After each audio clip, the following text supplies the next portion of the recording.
Good morning, ladies and gentlemen. I'm Bill Scott, representing Addison County Farm Bureau, and I'm going to moderate this morning.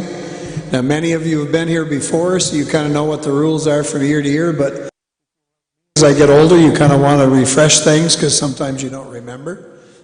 And I'd like to welcome you to the January thaw part of winter.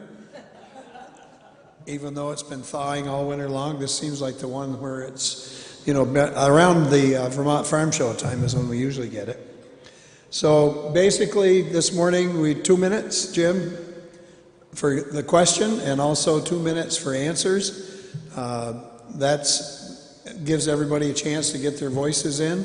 If we don't have any questions this morning, we have enjoyed Jim's sausage egg McMuffins and the great muffins that are there, not sausage McMuffin. You don't call them egg McMuffin. It's got to be a Jim's muffin. Got to come up with a name for that. So when you do request the time to speak, there are 3 microphones here, 1 up here, and there's 2 back there. Move to the microphone ahead of time. So we got a lineup of airplanes, you know, ready to land. That way we use the time efficiently.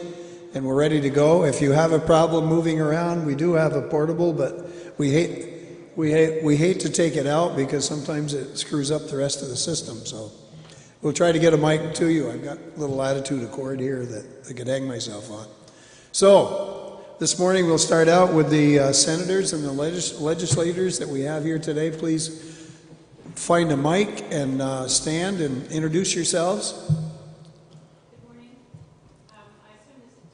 Is that one on? A little button there. Okay, got it. That's on. Good morning. My name is Claire Eyre. I live in Addison, and I'm finishing my 7th term representing all the towns of Addison County as well as Huntington and Buell's Corps. I chair Senate Health and Welfare in the morning, and I'm on the Finance Committee in the afternoon. Thank you, Claire. Oh. Good morning. My name is Chris Bray. I live in New Haven. I am beginning my 2nd term in the Senate, so 8th year in the legislature. In the mornings, I chair the Senate Natural Resources and Energy Committee, and in the afternoon, I serve on government operations. And I was driving here, I did the math. I think this is maybe my 75th legislative breakfast, so it's great to see the season starting up again. I was going to ask Jim how many years we've done this.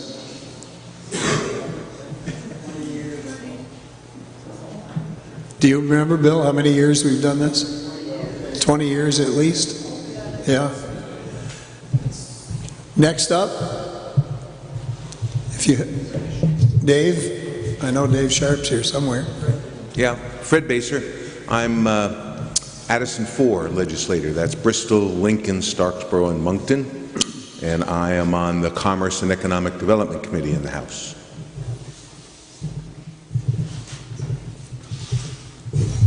Good morning, everybody. It's my 14th year in the legislature, and I'm chairing the House Education Committee. My name is Dave Sharp. I'm also serve Bristol, Lincoln, Starksboro, and Moncton, along with Representative Baser. Thank you, Dave. Anyone else that we missed this morning? Okay, I guess we're up for the first question. Mr. Buskey?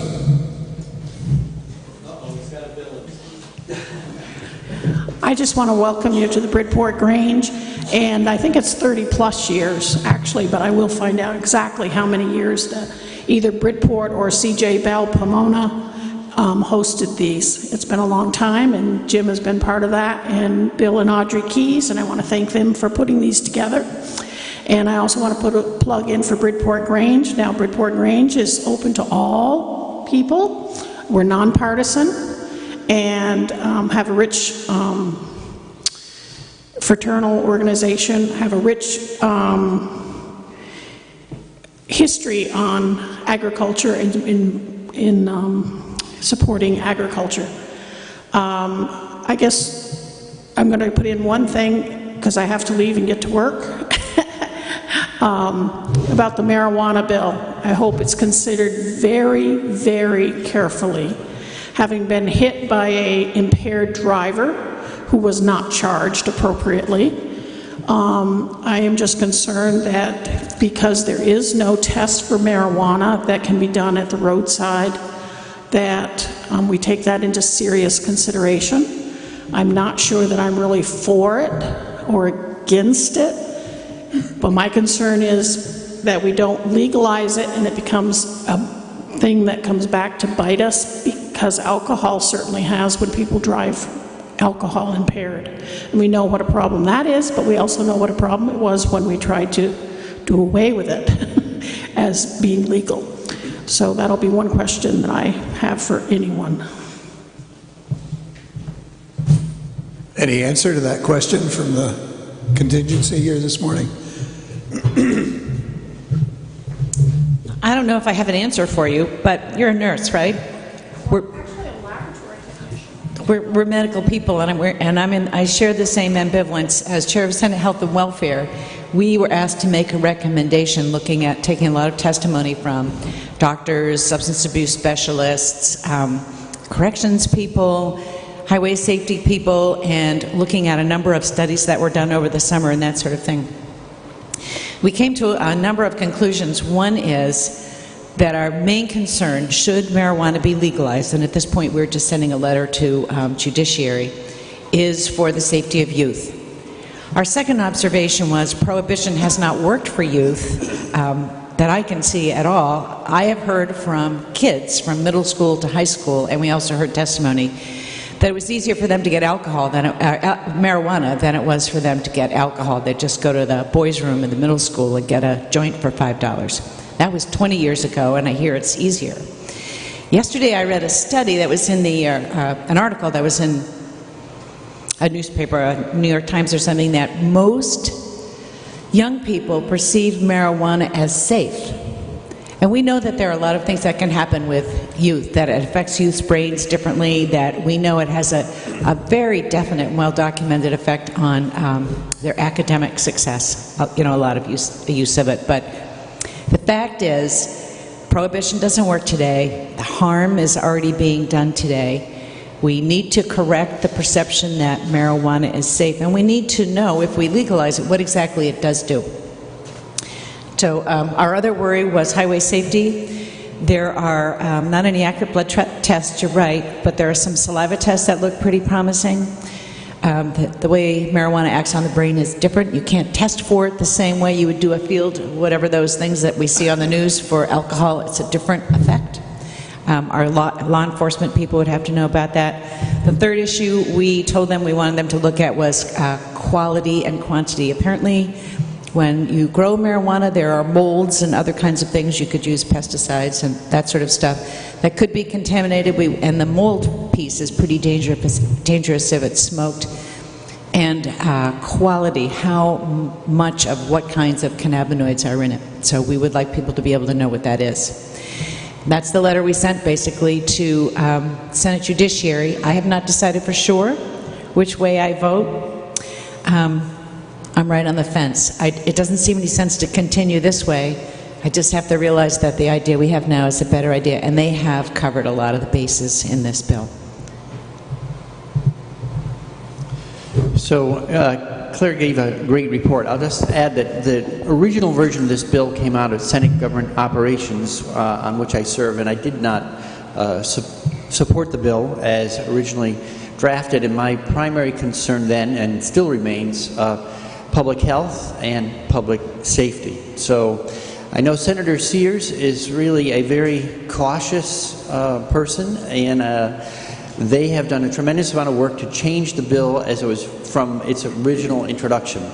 So I will be looking very closely, at what they've come up with, and trying to keep an open mind about the notion that the program that is going to be proposed will be safer, basically safer and healthier than the current situation, and that is the threshold for me.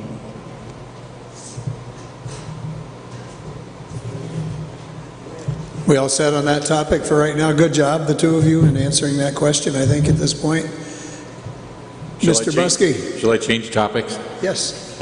I'm going to eat and run here, so to speak. I have to be in Burlington at 9 o'clock this morning, and I'm watching the clock very carefully. But I'm a businessman today. I'm no longer a registered lobbyist, so I'm not lobbying for any one group or another, but for myself as an individual. For the last 12 years, my spouse and I have been operating a residential care home in Vergennes. It's a small business.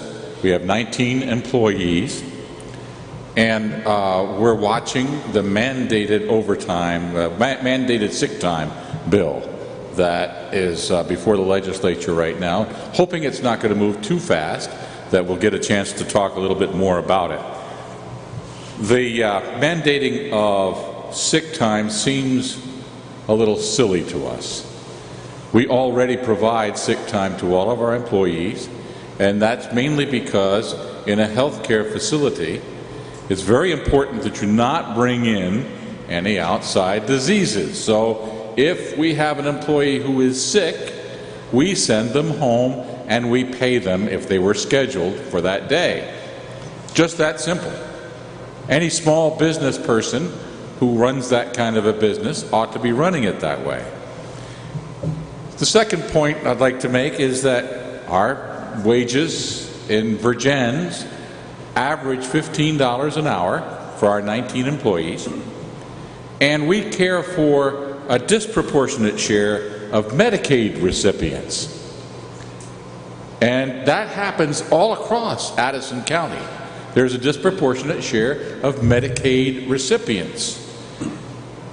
Can the legislature find it in their hearts for these sick and poor folks to increase the Medicaid rates at least a little tiny bit? They haven't been increased in 7 or 8 years, and we still operate on that basis. I'd really like it not to be a unilateral decision on the legislature to mandate sick time, but to also give us something in return. Maybe $1 a day would help.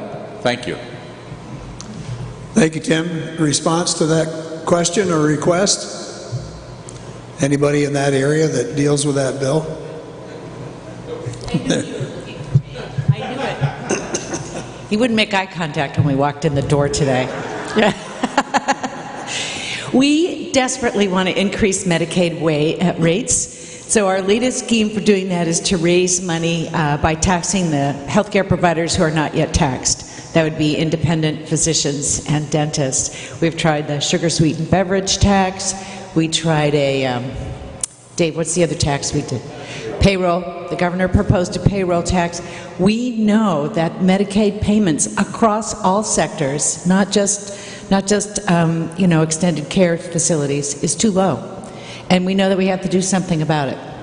So it's a matter of raising money, we have to tax somebody to get that money or cut somebody loose. And we're always looking at ways to save money in the budget. We're not coming up with a lot of huge things. What was the second part? Oh, paid family leave. You already do that. And in fact, I understand there are only about 60,000 working Vermonters who are not covered by paid family leave. What passed out of committee in the Senate is you have to work 52 hours to earn 1 hour of sick time, and you can't take that time until you've been there for a year. 45 years ago, I worked as a nurse, and I at least got 1 hour for every 40 hours. You know, we were making $90 a week. We weren't the big high rollers of the financial world then. So I don't think it's a lot to ask. Studies that were done where it's been in place for a while in San Francisco and places like that where people fought it hard. The people who fought it the hardest now say it's been a great thing. It hasn't substantially increased their expenses, but what they have is customer loyalty and customers showing up because they want to save that sick day for when they really need it. So the people who were most opposed to it are now advocates for it. Yes, ma'am. I'm Lynn Dyke from Bristol, and my question as I sit here is we're doing something which is going to cost in this area. So then we have to raise something in this area to take care of it. Why are we keep raising things and making new things? So, I mean, it just seems like we are doing all this and causing all these problems that, you know, maybe we would have been okay if we just didn't mess with the first thing in the first place. Seems like we're having a domino effect here. Raising taxes on anything, to me right now, it seems like it'd be crippling to us, because if the doctors are taxed, they're going to raise their rates and all this stuff. And yet I see there's so much waste in the government that, you know, UVM took over Fletcher Allen, so they have to change all their signs and all this when we are in such a healthcare crisis right now with how much it costs. It just really is mind-boggling to me. It's like, it seems like there's not a lot of common sense here. Thank you. Somebody want to handle that one? Dave?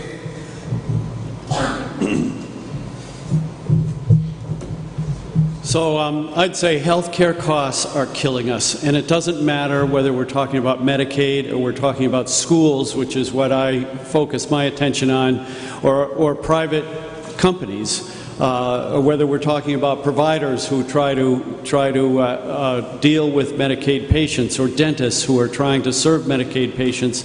The healthcare costs are just killing our economy, and we have tried universal health care. That didn't make it. Now the governor's on a path to do what's called an all-payer system like Maryland does, and we'll have to see how that rolls out.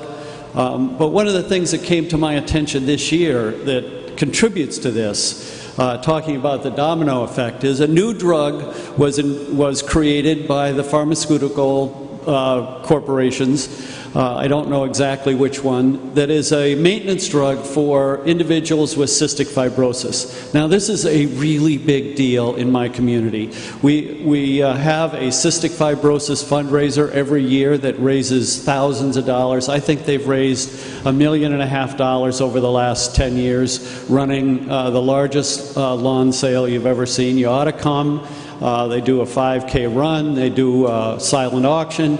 It's a wonderful fundraising event to try to solve the issues around cystic fibrosis, which happens to be a disease that impacts a number of Bristol residents.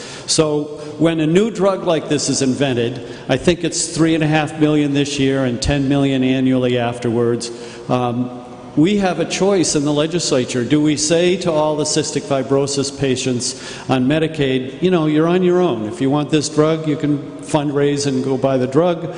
Or if they're Medicaid recipients, do we say, you know, we're going to cover this drug under Medicaid? And so that's just one small piece of what we're facing in our medical conundrum in terms of funding health care throughout the state, but it's an indicative of the problems that we face.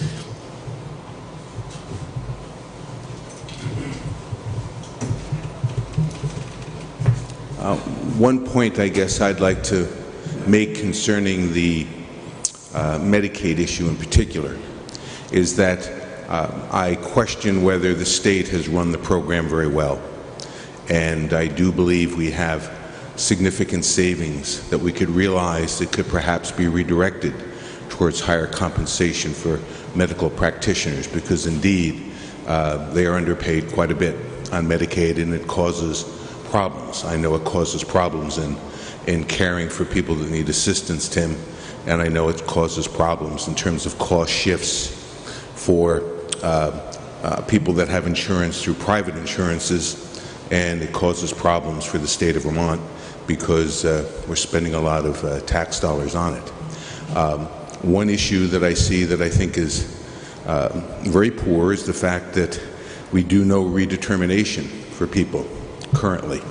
What I mean by that is when someone signs up for Medicaid, and let's say they did that several years ago, we don't have a system, at least not one that's been effective at all, to recheck whether they still qualify.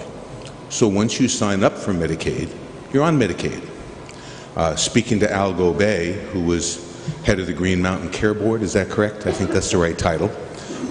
He said it's a huge problem, and there's millions of dollars we could save. He has workers at his restaurants that qualified for Medicaid that no longer do. And they're kind of embarrassed they're on Medicaid. They'd like to move on, and I think people are to some degree, but they can't get off the system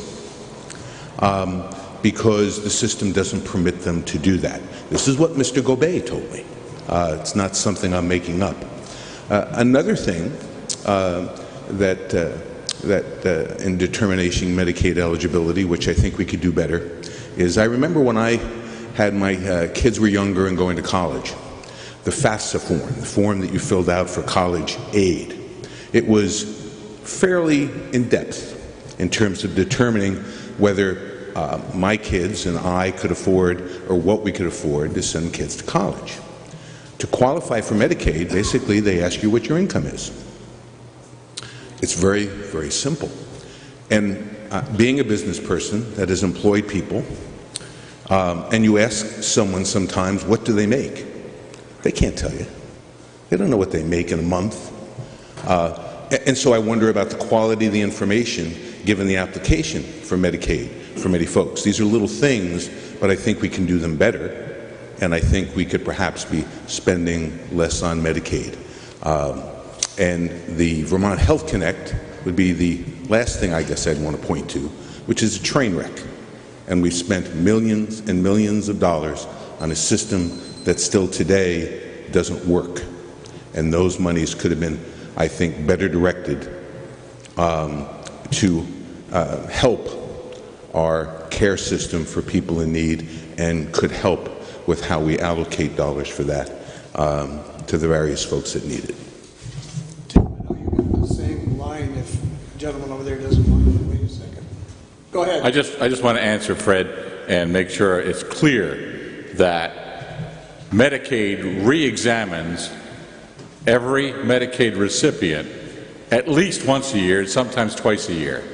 We fill out the paperwork for a dozen or so folks, and it's not just your income that they check. It's all of your accounts, and sometimes it takes 9 months for them to investigate every bank that you ever did business with, and it's a 5-year look back, 5 years look back on every Medicaid recipient. So it's a very thorough look at what you have as your individual assets and what you receive, and they do this all the time. We're going through the 4th time with one person who's been on Medicaid for 10 years.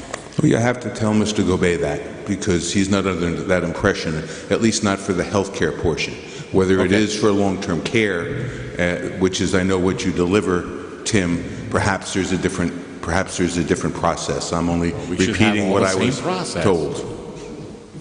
Thank you. I just want to make sure it was clear. Thank you, Tim. Don't drive too fast to Burlington there. Yes, sir. Good morning. My name is John Cristiano. I'm from New Haven. My question concerns the proposed tax fee, however it wants to be described, on doctors. Too far away? You got to get close. Okay. I'll do better. To the best of my knowledge, labor has not been a taxable item. If you go to the garage and you get somebody, a mechanic, to work on your car, you're paying for, at least in part, not just for a grease monkey, but for the skill that he brings to the job at hand. You want him to do a good job. He spends a lot of time getting educated in how to do that correctly at different professional symposiums. I don't see the difference between that and a doctor's skill, and I don't think it's something that should be taxed. Secondly, in connection with that, and somebody else brought this up, I used to own an apartment house in Burlington. The city of Burlington would throw themselves into the laps of the impoverished citizenry by raising taxes on the apartment owners, the property owners. Let me tell you, folks, if you don't realize it already, we just passed it along in the next rate increase. That's the way things work. And that's the same thing that's going to happen with doctors and their fees. It's just going to keep going up and up. So it's a vicious circle I don't think this is the proper way to go about it. Thank you.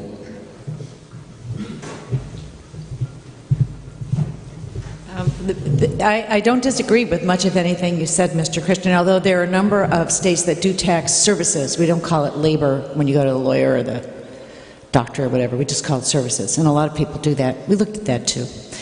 The difference with this tax is that for every, and I'm going to give you very rough numbers, for every $10 we spend in Medicaid, we get $10 from the feds. We actually get like $12 from the feds. And the idea of taxing these other healthcare providers, and remember, hospitals and all the doctors they employ already pay a 6% gross receipts tax, and nursing homes pay receipt tax as well. The idea is that we leverage federal money, and then all of that goes back into Vermont rates. But the math doesn't quite work that way. The way we have old debts we have to fill with the Medicaid overruns and so on. So if the money went right back to the rate payers, or to the dentists and the doctors, for example, that would be something worth considering if that's how the federal money moves, because they'd have more money to pay for their services, and those of us who pay out of pocket would maybe have to pay less.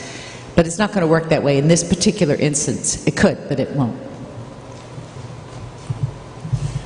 I just wanted to offer to compliment what Senator Ayer said. Just in terms of the notion of taxing services, in the last 40 years or so, our economy has shifted from one that the taxes, primarily a sales tax, for instance, has been on goods. Our economy has shifted to one that now is dominated by services, and there was a Blue Ribbon Tax Commission set up under Governor Douglas, and that group recommended that we could lower our sales tax rate by broadening what we tax and sort of modernizing and taxing what we actually have for an economy these days.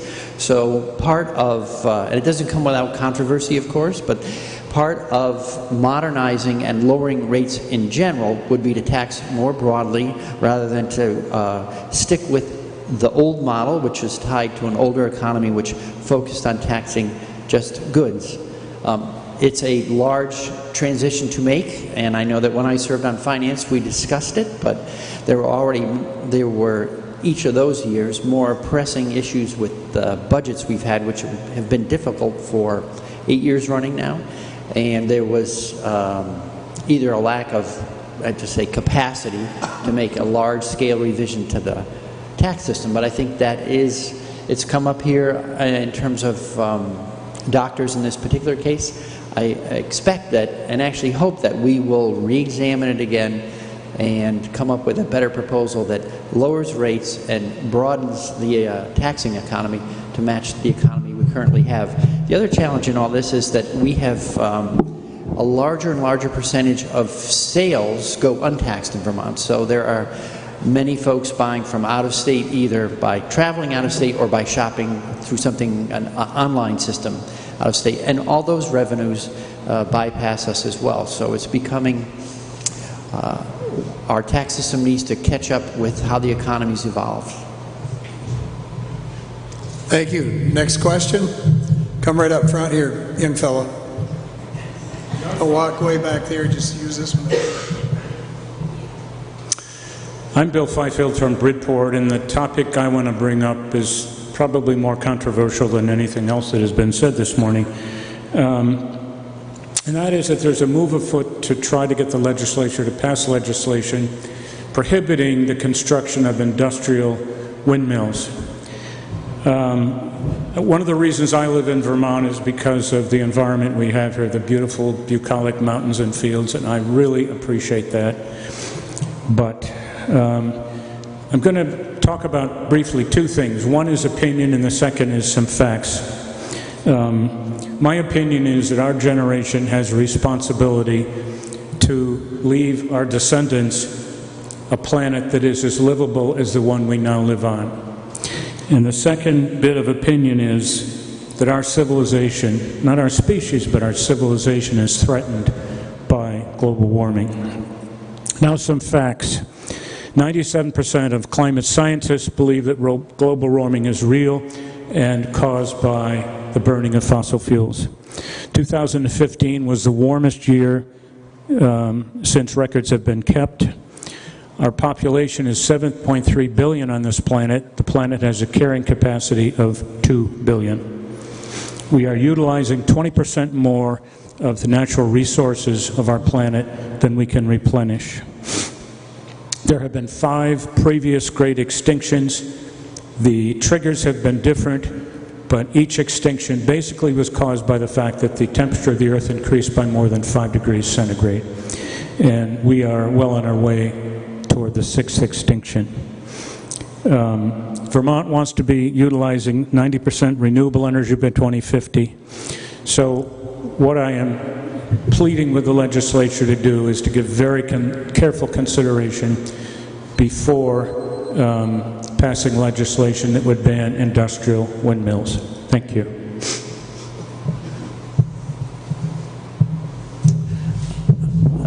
Did you get the wind of that?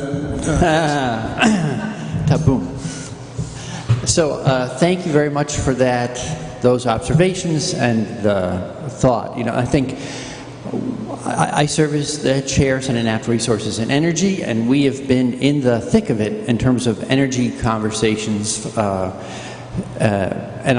quite a few challenging conversations in the last year because we are in the midst of a massive transformation of the way we generate energy. And you know, if I try to think of a simple analogy in terms of burning fossil fuels, which has been the preeminent challenge for our century, is moving from an economy that relies on burning fossil fuels to one that is powered by clean, renewable energy. And we have billions of dollars of infrastructure all oriented to burning fossil fuels in order to run the economy. So we need to keep our economy growing and healthy, but we also need to transform it at the very same time. And some people call that something like, you know, rebuilding a plane while you're flying it. The grid can't pause for a while. We can't. We have to keep evolving and improving the way we generate energy and use energy. So Vermont has had many strong programs that I'd say really focus on 2 things. One, they help Vermonters save money by moving off of fossil fuels to cleaner renewable fuels and to use less fuel in general. So we have a long history of weatherization and efficiency programs like Efficiency Vermont, which have saved Vermonters hundreds of millions of dollars over the years. We just did a study. We'll be presenting it next week in committee. And on top of that, we're also moving away from fossil fuels. And I would agree that there's really an imperative for us to act as good stewards and try to pass on to next generations a planet that we don't damage it while it's our turn to take care of it. I mean, it's really as simple as that.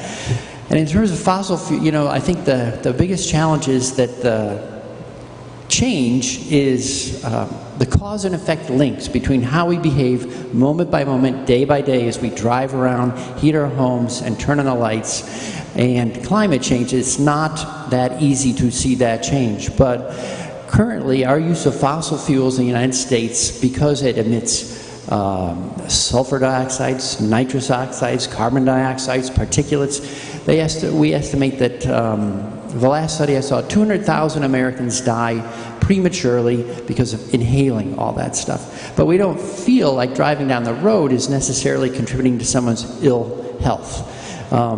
Climate change is that same sort of very diffuse but very real impact of how we're generating energy on a global scale. And I would be opposed to any legislation that takes any type of generation off the table. Spencer. Spence Putnam from Weybridge. Chris, I want to give you another couple of minutes here because I believe you've been part of the commission that's considering citing criteria for alternative energy, and I think you've come up with some creative suggestions for, well, let me back up and say that I think part of the reason alternative energy is so controversial is that much of it has been cited in places that people find objectionable. And there are solutions to that. I think I've read that you've talked about public support for infrastructure extension so that things don't have to be located, solar in particular doesn't have to be located in people's front yards, and figuratively, I mean, and various other measures. So, I mean, I think we need to get used to the idea that we have to turn toward alternative energy. But can you talk to us a little bit about what kinds of things you've done to mitigate some of the negative effects? Sure. So last year we passed Act 56, which creates a pathway to increase the reuse of, well, let me step one step further back. The governor and the state's just renewed comprehensive energy plan lays out a distant goal, which is 90% the energy we use in Vermont, 90% of it will be generated renewably by 2050. To some people, it seems odd that we would be looking so far out into the future, but to me, it makes great sense that we would, because we have a huge and complex system, and we're talking about a massive amount of change over time, that we would plan so that we could do it slowly, steadily, responsibly, in a way that's both affordable and effective, cost effective.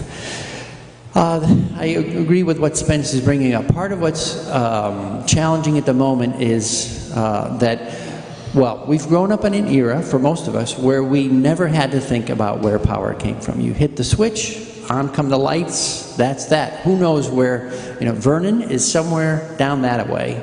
There was putting out 600 megawatts of power for Vermonters and New England for 40 years.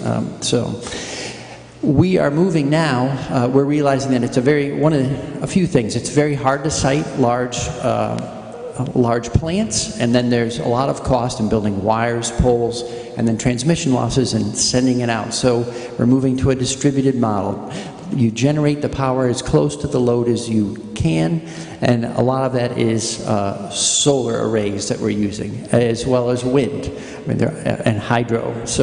But solar is the one that has caused we've seen the most change most rapidly in our county and in New Haven related to solar arrays. Because renewable energy compared to fossil fuel was more expensive to generate, the legislature, I think wisely enough, said, let's try to look for a least cost method. Let's try to hold costs down. Yes, we want to move to renewables, but let's not overspend. So we looked for lowest cost solutions, and that's been healthy overall for holding down rates. No one wants higher electric rates. And we've actually done very well on managing rates. Vermont in the last decade has gone from highest electric rates in New England to second to the lowest. We've had rate decreases for most Vermont ratepayers. But the side effect that we're seeing now is that the lowest cost developed solar is often not the best sited solar. So if three-phase power, heavy, robust power lines to take energy from a grid, from an array and carry it into the grid, happen to run right down Route 7, and you're a developer, the natural place to go is right where you can hook up as cheaply as possible. Well, as cheaply as possible doesn't necessarily correlate with as best sited as possible. So we're seeing it in places, I think, that it's making it, I'd said if you wanted to get people a little unhappy with solar, you would do what we've done on Route 7, because we have placed a lot of it right on Route 7. It's made it as visible as possible. There are a variety of proposals in S230 that are going to help us respond to the interest of towns and citizens, regional planners, to find better sites. I'm sure everyone can think, driving around this county, if you went to the second hayfield back behind a hedgerow or a tree line that already exists, you probably wouldn't even see the array. But we're landing them often in the most visible places. So then the question is, okay, it always comes down to money. How can we make it affordable to build not right on the road? And part of the answer, there's a lot of pieces to all this, but we set rates that will encourage you to go to what we're starting to call now preferred locations, naturally screened locations, landfills, quarries, brownfields, rooftops, places that people find unobjectionable. And then for the other ones, we're saying, if you could go to a better site and you would need to bring three-phase power back 100, 200, 300 yards, Can we build that into the cost of the rate base? Not ask a developer to put that money up, because they often, well, I mean, there's controversy in this. There's more than one way to look at it, for sure. But to look at how might we as a culture say, we're willing to pay a little more, and it would be a very small fraction, in order to have these better sited. And I think that's what we're working on developing right now. If you're interested in following it, S230 is the Senate's workhorse bill for all the energy work. And there's a great report on our website. We created last year, sorry, I'm going to stop, a solar siting task force through Act 56 that convened stakeholders from all around the state, municipal planners, regional planners, developers, agencies, and said, please make proposals that would help us site solar better. We're working our way through those right now, and I am confident that we will make adjustments this year that help us do it a little better than last. And I bet we'll go back next year, if I'm reelected, and we'll make more improvements still. Fred, answer on that same light? Yes, Bill, I wouldn't vote. I would not support a bill to ban wind powers on ridge lines. I think renewable energy is an important part of our future. To Chris's point, I think the siting, perhaps we can improve the input we get from communities and the like to be more effective in the siting we do. And I'm terribly excited about the innovations that are occurring technologically with heat pumps and driverless cars and electric cars and whatever, which I think are going to make a big, big difference in terms of the carbon that we emit here in our state and in the country. I think sometimes we don't think about technology enough and how far we've come to a society and how we've developed today in medicine and in many other things. And I think in energy it's happening, and I think it's going to continue to happen. And I guess the last thing I want to say on that is that I hope the state will have the wisdom to sign a big contract with Hydro-Quebec, because certainly hydropower is wonderful, and they have huge capacity up in Canada, and I think that would also help us quite a bit here if we can make a good deal with those guys up there. Hydropower is also very inexpensive, and I think that also will benefit us as well. Thank you.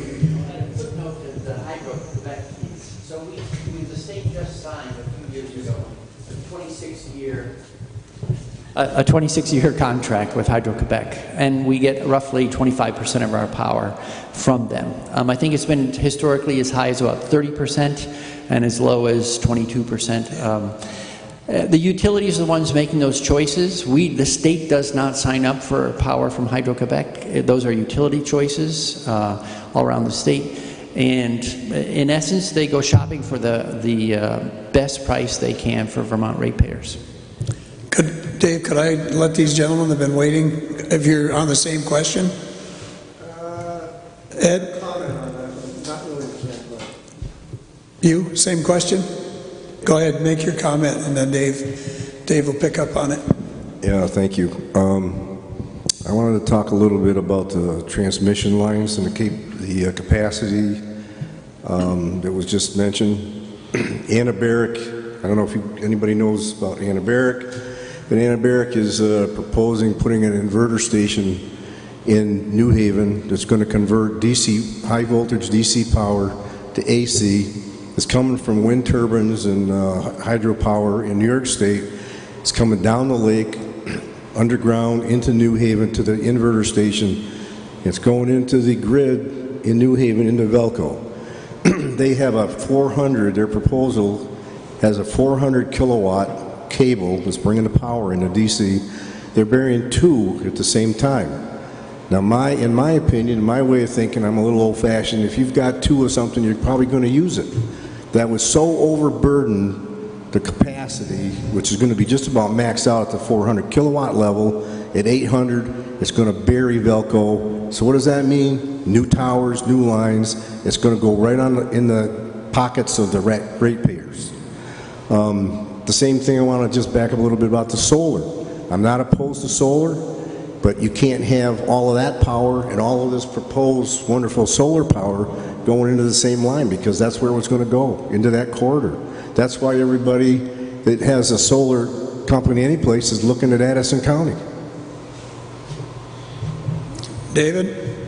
So it turns out I'm fairly passionate about this subject. I have one son that works for Efficiency Vermont, has for 15 years, and is focused on saving energy. And that's been missing in this conversation so far. That's the first thing we need to do, is to not heat the outdoors. And we do in far too many of our buildings. We have a very old housing stock in the state of Vermont, so there's tons of houses out there that are using oil heat and just pumping that heat out into the atmosphere. So the first thing we have to do is we have to make our homes energy efficient. We invest some state money in that, and there are some low-cost loans that Vermonters can get to make their homes more energy efficient. So that's one son focuses on that. My other son designs and installs solar PV, solar electricity. And so we have panels on our house, and recently did a heat pump hot water heater. Today, as a matter of fact, a heat pump heater for the home is being installed. So we're moving away from oil in heating our home. It's likely that I'll be able to go 25 years without a power bill. That'll put me at 94 years old.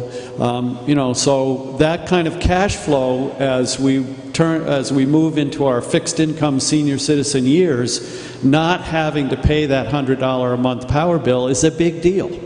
And so I would like to see energy savings, weatherization of every home in the state, and rooftop solar on every south-facing roof in the state. We won't have to have as many large power plants with large transmission lines. Of course, it's not perfect, but that's the direction that we ought to be moving in. Just a quick note on the Empiric project for New Haven. So it's a private, unlike anything we've ever seen, no one has ever built a privately owned transmission line before. And it is, it's going to be either 400 or 800 megawatts. There will be, when you propose any kind of project like this, you're asking to become part of the New England grid, and you can't do that without permission from the Federal Energy Regulatory Commission and ISO New England, the New England grid operators.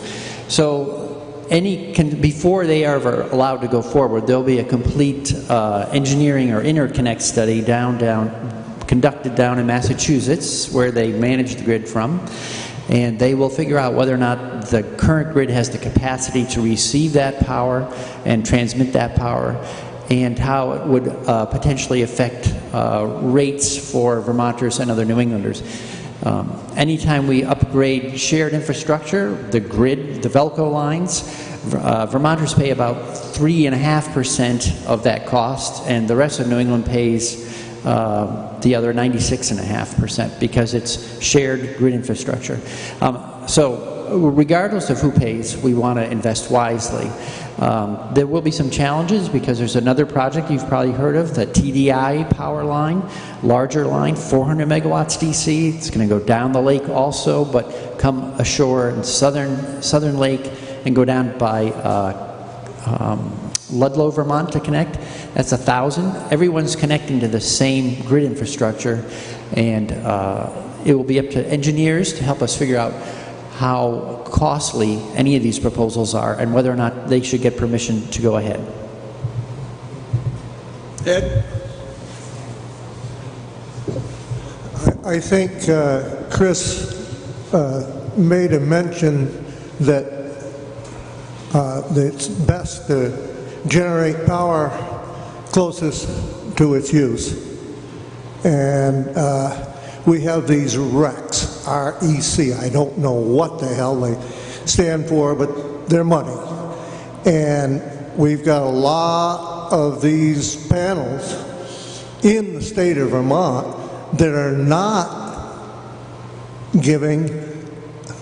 not going toward our 2050 or whatever goal. They're being built by out-of-state people, grabbing, I don't know who gets the money, probably Public Service Board, but we're generating that power in our fields, and we aren't getting any credit for it, folks. So we've got to cover a whole bunch of more acres. But what I really wanted to say is I am just underwhelmed with the legislature. They did what they call historic landmark education stuff. They're already backing down on it, and there was just somebody on television who I guess purportedly knows what he's talking about, that says we could easily save 10%. And, 10% of 20,000, what is that, 2,000? That wouldn't be bad. I think it should be just a start. And it's just like all the rest of it, healthcare and everything. They go up there and spin their wheels and do nothing. And guess what? Your tax bill is going up, either your income tax, your sales tax, or your property tax. Oh, well, we're sorry. Okay, Ed, you got 2 minutes. Any more comments? Did you have a comment on the solar and the other first? Yes.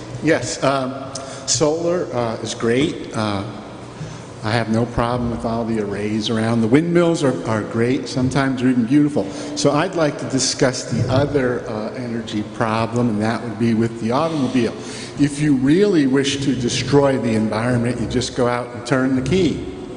So being, of course, aware of this for many, many years, I went to my wife once. Now, I was completely sober when I suggested this. And I said to her, let's not drive to Montreal.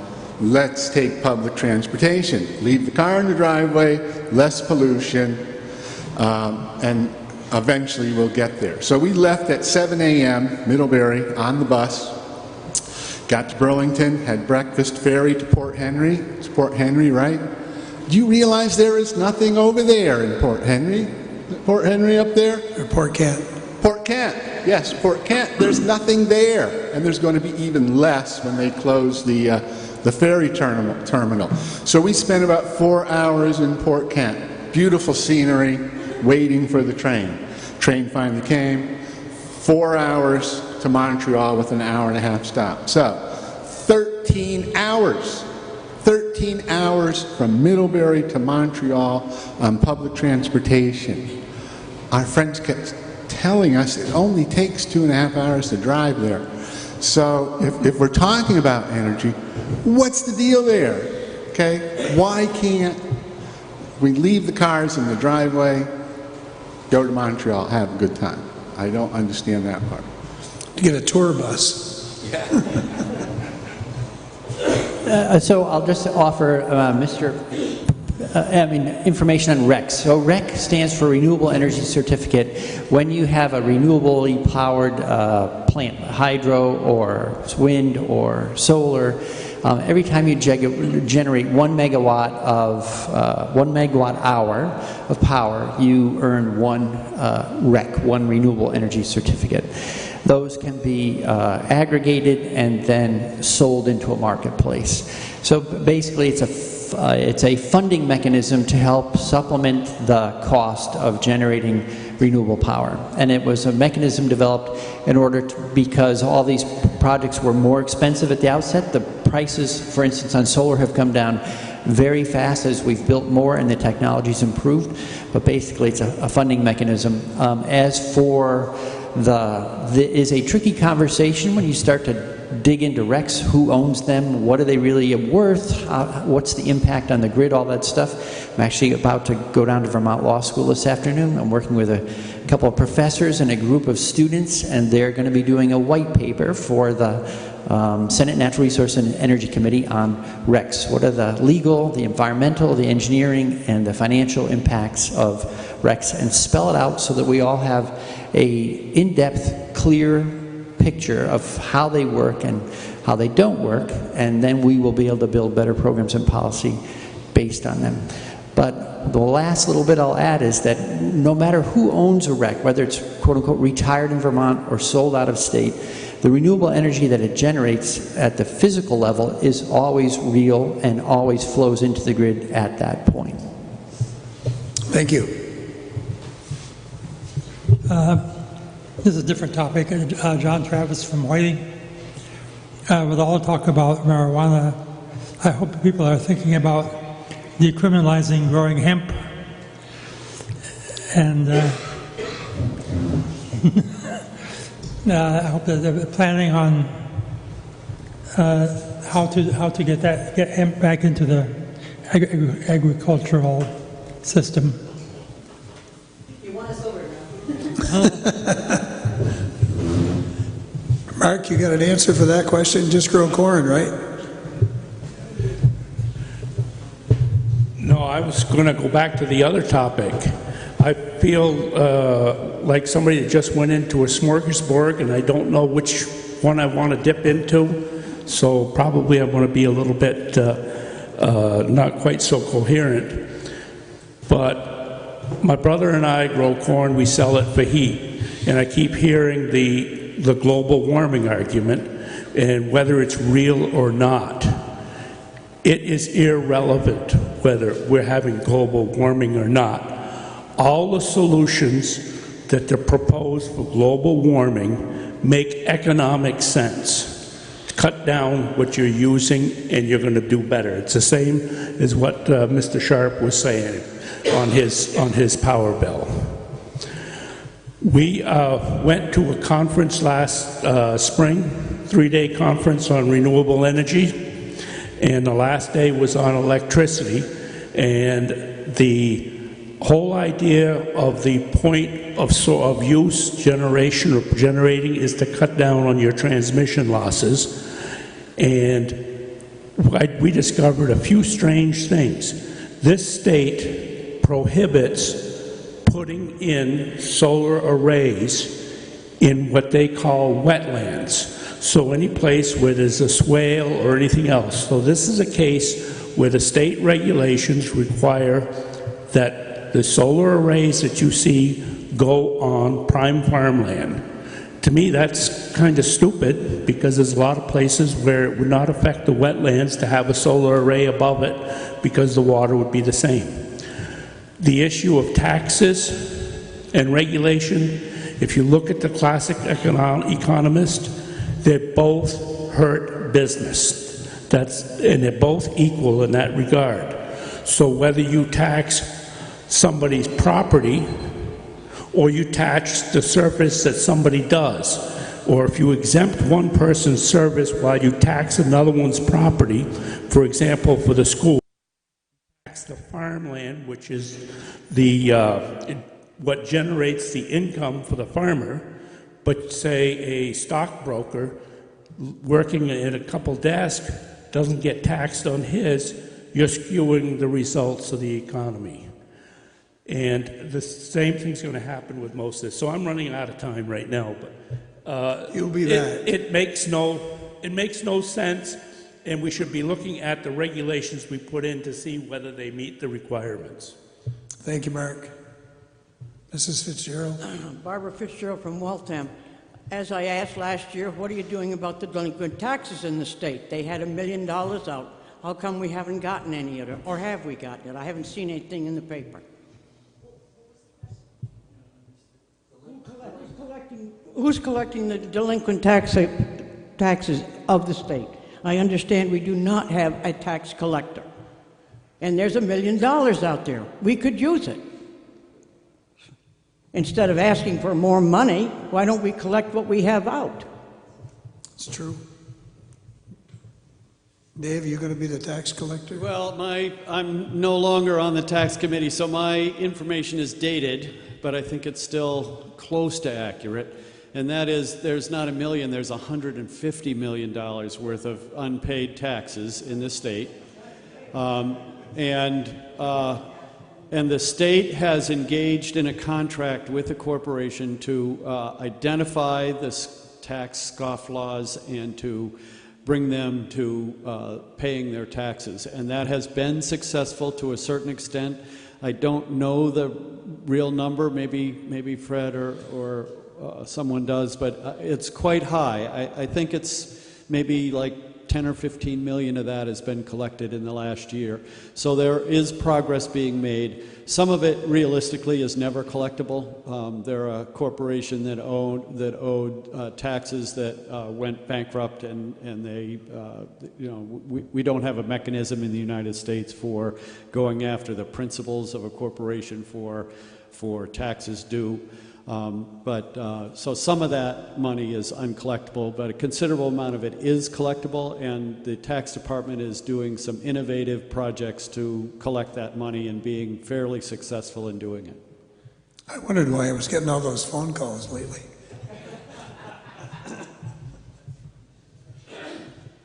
Dave, before you sit down, I think the legislature often moves very, very slowly, but I believe that you have taken some action with regard to Act 46. Now, this is the education law that was passed last year, and it's had sort of uneven response around the state. I think this particular district, Addison Central, is moving fairly smoothly toward consolidation of administrative and governance structures.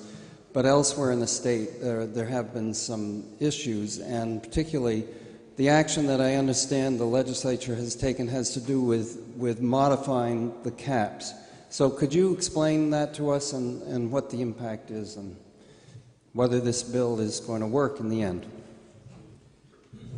So they're not caps. We had caps in the bill, actually, when we were developing it, and backed away from them and returned instead to a tax penalty if you spent higher than a threshold. And we did back off of that threshold or soften it for fiscal year 17. What we did on the early morning hours of Saturday was in the House, we exempted or went to zero for the tax penalty for all the school districts that were spending below the average. These are school districts that are actually doing what we want them to do to control their costs. Either their school boards or their superintendents or their voters have kept the costs per pupil in their school districts below the statewide average. For the schools above the statewide average, those thresholds were still in place. We did move them up 0.9% to accommodate for unexpected increases in health care premiums for school districts across the state. And we reduced the penalty from $1 to dollar to 40 cents on the dollar.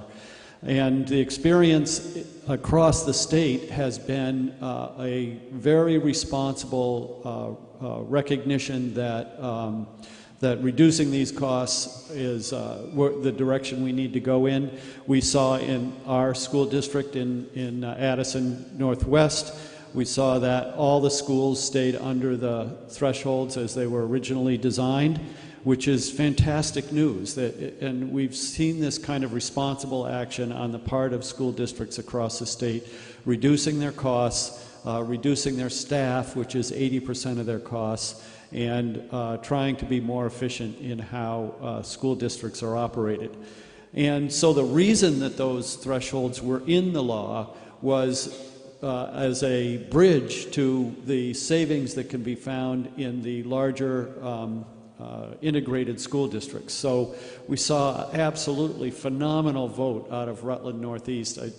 Clarendon voted 121-3 to join the larger school district, which is, we've had this kind of response across the state, and it's really been exciting. And all of these formations of the school districts, the business officers indicate that they can save significant amount of dollars. So that is moving forward so that these school districts, not only are they delivering better educational opportunities for students, but they're doing it at a cost that taxpayers can afford. So that's really exciting news. I think Act 46, the real reason for Act 46 was moving to these larger integrated school districts, and the response across the state has been really positive. There are, with 13 different models of delivering education in this state, it is not easy in some parts of the state, particularly below Route 4. It's sort of a patchwork of different ways of operating school districts. So coming together in a single unified school district is problematic in that area. One of the really big problems that we're seeing is that some school districts are trying to operate schools and voucher students out at the same time. And when you run a system like that, it's incredibly expensive, because you have to pay for the infrastructure of operating a school and the buses to haul the kids and the teachers and all that stuff. And while at the same time you're siphoning off a certain amount of money to pay for tuition for those students to go to some other school. So this is a problem. The schools that have the communities that have these types of operations are really reluctant to give up this privilege that some of the members of those communities have. So the creation of these larger integrated school districts is problematic in these areas of the state. Nevertheless, in the areas of the state where it is moving forward, it's really exciting news, and it's better for kids and it's better for taxpayers. Thank you, Dave. Mark? I want to go back to delinquent taxes. I'm one of those scofflaws. The state is charging me $50 for failure to file a particular return, which was in the same envelope as 2 other returns. And when I asked, well, how do I appeal it? Oh, we don't have a process. That's what the gentleman that I talked to said that. So before you go trying to collect some of this money, you better make sure that the state tax department is doing things right and that there is an appeal process for the taxpayers that is functional and unbiased and fair. Thank you.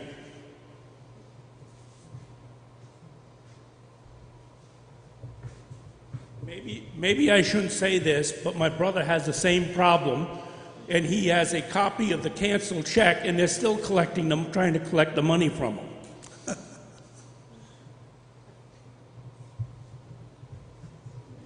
I wanted to respond to something Mark said before, and Representative Sharp said it, and others in the room have said it.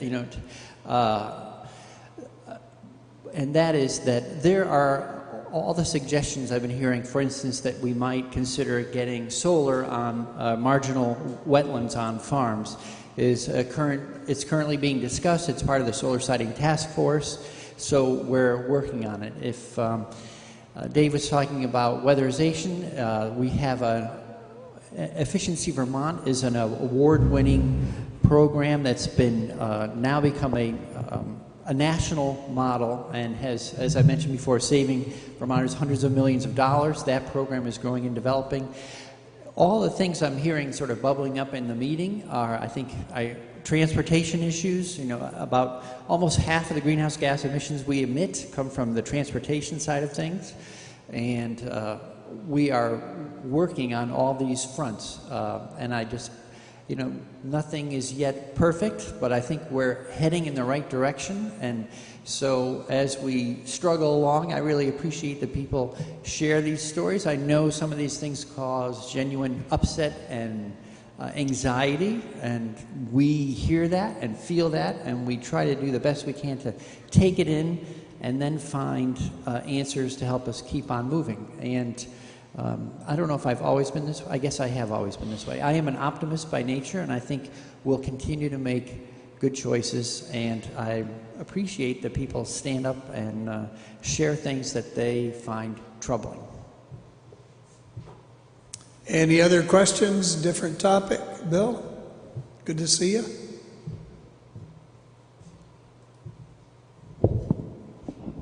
Bill Keys, right here in Bridport.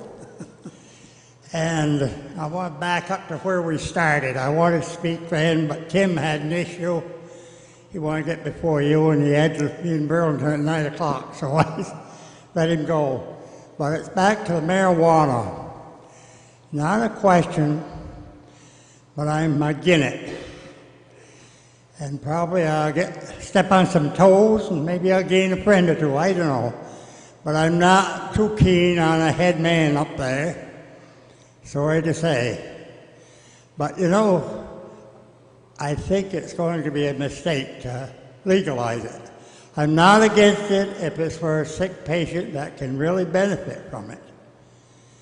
But to put it on the counter for anyone, how many deaths do we have now from liquor and beer every year? And I see it's going to increase it. State troopers are going to be busier than ever, stopping speeders and things. And I just think it's going to be a hazard to Vermont. I've lived in Vermont all my life. I've been in Bridport 83 years, most of my time, and I love Vermont, I love Bridport, but I don't like what I see happening here in Vermont.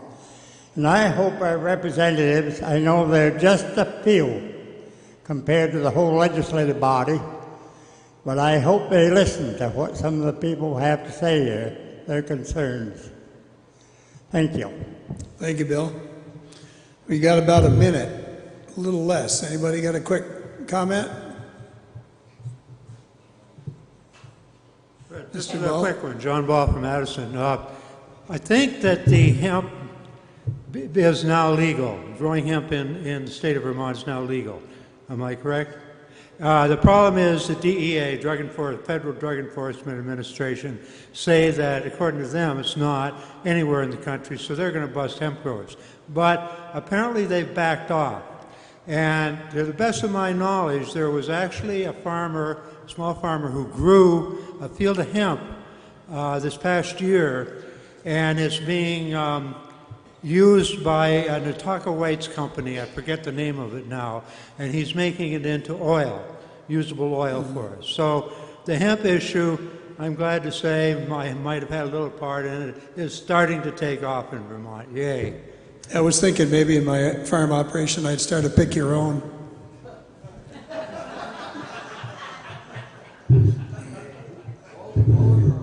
Go ahead, Fred. Yeah, Bill, I'd like to end on a really positive note. I'm on Commerce and Economic Development, and we actually cover quite a few things there. One of the things I wanted to maybe punctuate pertains to a bill that the legislature, at least the House, passed recently concerning captive insurance companies. Captive insurance company, all that means is that larger companies deciding to self-insure rather than going and buying liability insurance from a commercial carrier or self-insure for property damage and the like. And so we call them captives. Vermont, in the last several decades, has become the premier state in the United States of America for captives. We insure more captives are licensed in Vermont than any other state in the nation, and we are the third most popular domicile in the world for captives. And it has to do with the Department of Financial Regulations and the legislatures, the people at the state houses, cooperation in developing laws and guidelines for these companies that they appreciate and enjoy, well, maybe not enjoy, but appreciate because it makes them better. And people want to do business here in that regard. And this one little industry generates over $20 million for the state of Vermont at a cost, at a pittance, maybe $1 million in terms of regulation costs, maybe not even that. And it's one of the bright stars that we don't hear about too often. And I just wanted to punctuate that. We passed some legislation just to adjust our rules a little bit and create some innovations that we feel the state and captive insurers will benefit from in the future. So a really good thing happened this week with that, and it means more money for the state of Vermont, and I'm hoping you can all feel good about that. Great, thank you. Before we end here, I'd just like to remind you, next week we're going to be at the American Legion in Middlebury. I do have extra copies of the schedule. If you'd like a copy, raise your hand and I'll pass them out at the end. I'd like to thank the Bridport Greens for sponsoring, Remember, there's a donation for the food and also a donation for our ability to do this kind of a program in the back of the room as you leave. So kindly be generous. We'd certainly appreciate it. Jim, anything else? Okay, thank you very much. Thanks for coming.